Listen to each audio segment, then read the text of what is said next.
တရားဖုန်းနဲ့လှုပ်နေရတူလားစာရရင်ခဏမှားတတ်တူလားဒါဆိုရင်တော့အခုပြောပြပေးသွားမယ် trick 3မျိုးကဖုန်းနဲ့လှုပ်နေတဲ့သူတွေအတွက်အရန်ကိုအသုံးဝင်ပါတယ်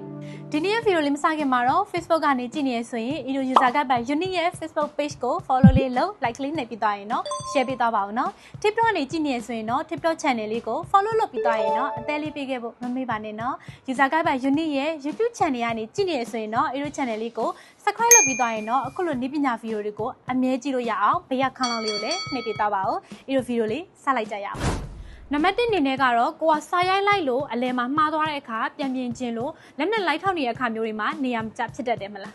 ဒါဆိုရင်တော့ space bar လေးကိုဖိထားလိုက်ပြီးသွားရင်တော့ mouse လိုမျိုးကိုလိုချင်တဲ့နေရာကိုစိတ်ကြိုက်ရွှေ့လို့ရပါပြီနံပါတ်2ချက်ကတော့အမိုက်ဆုံးပါပဲဒါမဲ့အဲ့လိုအရင်ဆုံး setting လေးစစ်ကြည့်အောင်ပထမဆုံးအနေနဲ့ setting တွေက accessibility တွေကိုဝင်ပါပြီးသွားရင် touch ကိုနှိပ်ပြီးသွားပြီဆိုရင်တော့ shade to undo ကို on ပေးထားရပါမယ်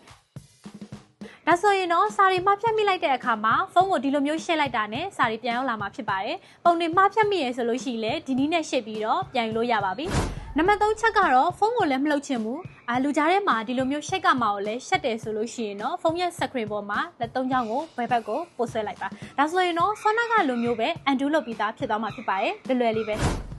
အခုလိုနည်းပညာကြားတွေကိုအမြဲတင်ဆက်ပေးနေတာဖြစ်လို့ Edo User Guide by Unique ရဲ့ Facebook page ကို follow လေးလုပ် like လေးနှိပ်ပြီးသွားပြီဆိုရင်တော့ share ပေးသွားပါဦးနော် TikTok channel လေးကိုလည်း follow လုပ်ပြီးသွားပြီဆိုရင်တော့အသေးလေးပေးခဲ့ဖို့မမေ့ပါနဲ့နော် User Guide by Unique ရဲ့ YouTube channel ကို subscribe လုပ်ပြီးသွားပြီဆိုရင်တော့နောက်ထပ် tips and tricks တွေကိုမလွတ်တမ်းကြည့်လို့ရအောင်ဘေးကခေါင်းလောင်းလေးကိုလည်းနှိပ်ပေးသွားပါဦးအဆုံးထိကြည့်ရှုခဲ့ကြတဲ့အတွက်ကျေးဇူးတင်ပါတယ်အားလုံးပဲတတား